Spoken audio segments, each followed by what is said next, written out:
Good morning, students.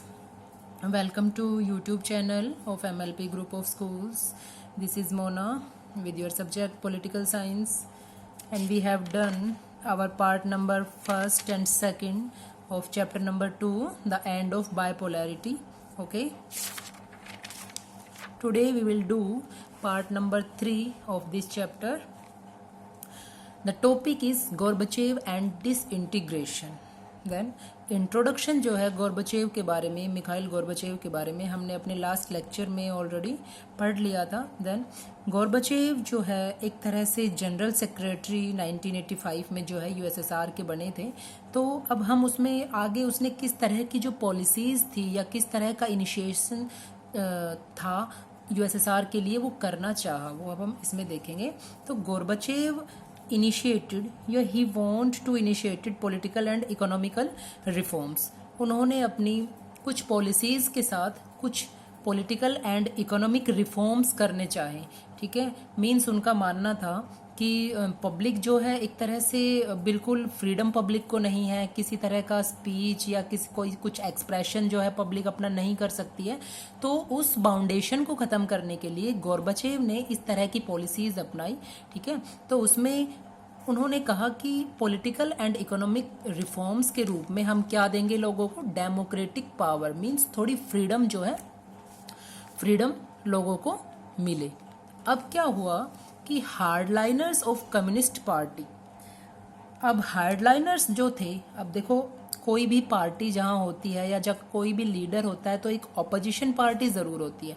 Opposition party का क्या role होता है कि सामने वाले को अपोज करना. ओके, तो हार्डलाइनर्स कौन थे कम्युनिस्ट पार्टी के, जैसे कि लाइक दैट इन प्रेजेंट अगर हम बात करें तो जैसे हमारे पीएम है मोदी जी, अगर वो कहते हैं कि भाई कंप्लीटली जो है ब्लैक मनी उसको निकलवा लिया जाए, तो सबसे ज़्यादा प्रॉब्लम किसको होगी, जितने भी उनके पार्टी के मेंबर्स हैं या जो ब्लैक मनी जिन्होंने लिया हुआ है या बहुत मिनिस्टर्स वगैरह है, तो उनके लिए. तो ये है हार्डलाइनर्स ऑफ कम्युनिस्ट पार्टी. इसी तरह से अब क्या हुआ कि गोर्बाचेव तो इस चीज़ के लिए रेडी हो गए कि वो डेमोक्रेटिक पावर जो है लोगों को प्रोवाइड करेंगे, मीन्स कुछ फ्रीडम देंगे. लेकिन जो हार्डलाइनर्स थे, हार्डलाइनर्स कौन होते हैं, एक तरह से कट्टर या उसके अपोजिशन में जो थे, अपोज जो कर रहे थे, मीन्स कम्युनिस्ट पार्टी के मेंबर्स, वो बने हार्डलाइनर्स.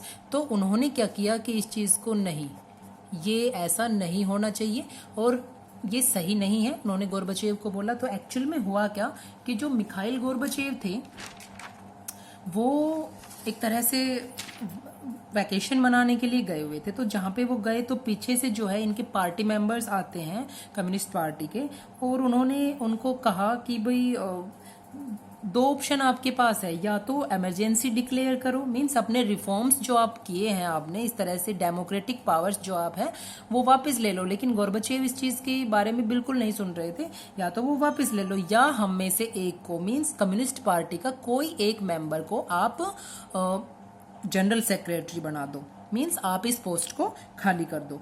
तो अब बोरिस अपना ये जो गोर्बाचेव थे उन्होंने कहा कि नहीं, मैं ऐसा कुछ नहीं करूँगा, तो जो आप कर सकते हैं वो कर लो. तो एक उन्होंने क्या किया कि कम्प्लीटली अपने रिफॉर्म्स को लागू कर दिया. अब लोगों को एक टेस्ट आ गया किस चीज़ का, फ्रीडम का. क्योंकि इससे पहले हमने पढ़ा कि एक तो वहाँ सिंगल पार्टी सिस्टम था, कम्युनिस्ट पार्टी ओनली थी, वो अपने सारे ऑर्डर्स जो है लोगों पे थोप देती थी और पब्लिक उसको फॉलो भी करती थी. वैसे किसी चीज़ की किसी को कोई कमी नहीं थी, हमने पढ़ा है. लेकिन एक तरह से फ्रीडम जो डेमोक्रेसी है वो वहाँ पे नहीं था. देन 1991 में क्या हुआ, एक कूप हुआ. अब कूप क्या होता है, कूप होता है तख्ता पलट, मीन्स कोई भी ज़बरदस्ती या फिर एक पब्लिक को अपने फेवर में लेके किसी जो सत्ता में है, जो पावर में है ऑलरेडी, उसको कूप कर दे, मीन्स उसके खिलाफ कूप कर दे, तख्ता पलट कर दे कि इस सरकार को हम नहीं रखेंगे और अब हम कूप करेंगे इसके खिलाफ.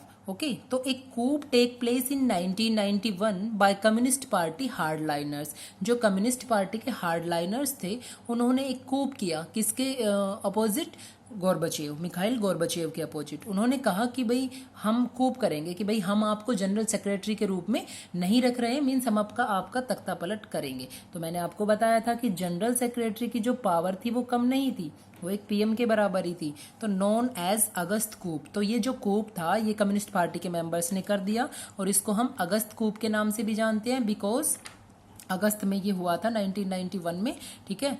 देन क्या हुआ कि ये जो कम्युनिस्ट मेंबर्स थे, कम्युनिस्ट पार्टी के मेंबर्स, उन्होंने अपने आप ही डिक्लेयर कर दी इमरजेंसी, ठीक है। इमरजेंसी डिक्लेयर कर दी उन्होंने, क्योंकि उन्होंने ऑलरेडी जो हमारे मिखाइल गोर्बाचेव थे उसको एक वार्निंग दी थी कि आपके पास दो ऑप्शन है, या तो आप इमरजेंसी डिक्लेयर करो या फिर आप इस तरह से हम में से किसी को भी एक सेक्रेटरी जनरल जो है बना दो। लेकिन ऐसा नहीं हुआ, तो कम्युनिस्ट मेंबर्स ने खुद ही अपने आप से इमरजेंसी डिक्लेयर कर दी। लेकिन उसमें क्या हुआ इमरजेंसी डिक्लेयर करने से कि भाई वहां पे जो पब्लिक थी तो सबने इस चीज को सपोर्ट किया, किसको? गोर्बाचेव को। अब जब गोर्बाचेव को सपोर्ट किया तो उस टाइम हम एक लीडर, एक हीरो के बारे में पढ़ लेते हैं पहले, कि बोरिस येल्स्टिन नाम के एक व्यक्ति emerged as a national hero. ये एक नेशनल हीरो के रूप में उभर के सामने आए। उन्होंने अपोज्ड द कूप, मतलब कि वो किसके फेवर में आए? गोर्बाचेव के फेवर में, मींस रिफॉर्म्स। अब क्या हुआ कि उन्होंने भी कूप को अपोज किया, बहुत सारे लोगों ने भी कूप को अपोज किया, बिकॉज लोग जो है टेस्ट ऑफ फ्रीडम को देख चुके थे। उनको पता चल चुका था कि हम फ्री रह के ज़्यादा खुश हैं। उनको कुछ फ्रीडम जो मिली, एक्सप्रेशन की फ्रीडम मिली, तो मतलब एक कम्युनिस्ट पार्टी जो सारा पब्लिक पे थोप रही थी, उसके बजाय अब वो अपनी फ्रीडम को खुद एंजॉय कर रहे थे, तो इसलिए उन्होंने कूप को अपोज किया। मींस मोस्टली लोग जो है बोरिस येल्स्टिन के फेवर में खड़े हुए और ये एक नेशनल हीरो के रूप में सामने आए। इन्होंने अपनी स्पीच दी और स्पीच के थ्रू इन्होंने कहा कि भाई हम कूप को अपोज करेंगे, ठीक है। तो गोर्बाचेव के जो रिफॉर्म्स थे वो एक तरह से बोरिस येल्स्टिन ने उसको आगे बढ़ाया, and power began to shift from Soviet centres to the republics. अब सोवियत सेंटर्स हम किसको कह रहे हैं? सोवियत सेंटर्स हम कह रहे हैं कि जो एक तरह से कम्युनिस्ट पार्टी थी कंप्लीट, वो सोवियत सेंटर के रूप में हम यहाँ लिख रहे हैं कि जो कम्युनिस्ट पार्टी की जो पावर थी वो शिफ्ट होना स्टार्ट कर दिया। कहाँ पे? सोवियत सेंटर्स से टू द रिपब्लिक्स की तरफ। अब रिपब्लिक्स कौन थे वहाँ पे? कुछ जो हमने कंट्रीज इसमें पढ़े हैं, यूएसएसआर में जो सारे कंट्रीज इन्वॉल्व थे, छोटे छोटे कंट्रीज, वो सारे रिपब्लिक्स थे, ठीक है। Specially in the more Europeanised part of the Soviet Union, ठीक है। तो यूरोपनाइज्ड पार्ट हम किसको कह रहे हैं? जो एक तरह से ईस्टर्न यूरोप था, या जो ज़्यादा डेवलप्ड कंट्रीज थे वहाँ के, उसको हम बोल रहे हैं जो ज़्यादा डेवलप्ड कंट्रीज था। Then Central Asian republics did not ask for independence. अब देखो प्रॉब्लम कहाँ थी, यहाँ पे जो यूएसएसआर में इसके जो इस तरफ के जो कंट्रीज थे, सपोज दैट ये सारे कंट्रीज हैं, ये यूरोपनाइज्ड पार्ट हैं जो अभी मैंने आपको बताया, ईस्टर्न यूरोप, ठीक है, ये ज़्यादा डेवलप्ड हैं, ये रिच हैं, ओके। एंड जो अभी हमने पढ़ा सेंट्रल एशियन रिपब्लिक्स, मीन्स ये सेंट्रल एशियन रिपब्लिक्स। अब ये जो पार्ट था, तो यहाँ पे जो कंट्रीज हैं वो कैसे हैं? पुअर है, ठीक है। तो जो यूएसएसआर मैंने आपको बताया was a Republic of union of 15 republics, okay.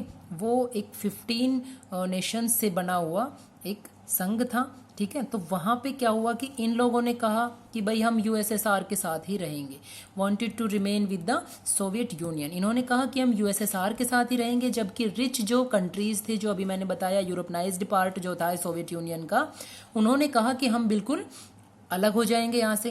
Then ये प्रॉब्लम थी। अब क्या होता है कि यहाँ पे जो ये लोग थे, इन्होंने कहा कि भाई हम ज़्यादा टैक्स भी पे कर रहे हैं, मीन्स सब कुछ कर रहे हैं, लेकिन हम उतने डेवलप्ड नहीं हैं, उतने ज़्यादा एडवांस टेक्नोलॉजी हमारे पास अभी भी नहीं है। बिकॉज इन्होंने देखा कि अदर जो अलायंसेस थे या अदर पार्ट्स जो था, तो इन्होंने कहा कि यूएसएसआर एक सुपर पावर तो है, लेकिन हमें एक तरह से उसमें धोखा देके या हमारे पास कोई फ्रीडम नहीं है, इस तरह से हमें थोप के वहाँ पे रखा जा रहा है। तो यूएस का कंपेयर किया इन्होंने खुद से, तो इन्होंने कहा कि हम उतने डेवलप्ड नहीं हैं, तो हम इस यूनियन का हिस्सा जो है नहीं रहना चाहते। और जो पुअर कंट्रीज थे उनके पास कोई ऑप्शन नहीं था, बिकॉज कंप्लीट जो टैक्स वगैरह आता है, तो ये रिच कंट्रीज की वजह की तरफ से जो ज़्यादा आता था तो पुअर कंट्रीज़ ने यूएसएसआर के साथ रहना ही सही समझा। तो central Asian republics did not ask for independence, इन्होंने नहीं कहा कि हम आज़ाद होंगे या हम अलग से होना चाहते हैं यूएसएसआर से, and wanted to remain with the Soviet Union, इन्होंने कहा कि हम सोवियत यूनियन के साथ ही रहना चाहते हैं। तो अब ये एक बड़ा मुद्दा था। Then in December 1991 under leadership of Yeltsin, Russia, Belarus and Ukraine, अब स्टार्टिंग हो गई थी डिसइंटीग्रेशन ऑफ यूएसएसआर, जो हम चैप्टर में मेन जो टॉपिक है जो पढ़ रहे हैं, तो वहां पे स्टार्टिंग की सबसे पहले Russia, Belarus and Ukraine, 3 major republics of Soviet Union disbanded it, इन्होंने सोवियत यूनियन को डिसबैंड कर दिया, ठीक है, मीन सबसे पहले ये अलग हो गए। तो इस तरह से डिसइंटीग्रेशन जो है स्टार्ट हो गया। यूएसएसआर के जो रिपब्लिक्स थे वो अपने आप को उससे अलग करते रहे। Communist party of Soviet union was banned, और जो कम्युनिस्ट पार्टी थी सोवियत यूनियन की उसको भी बैन कर दिया गया।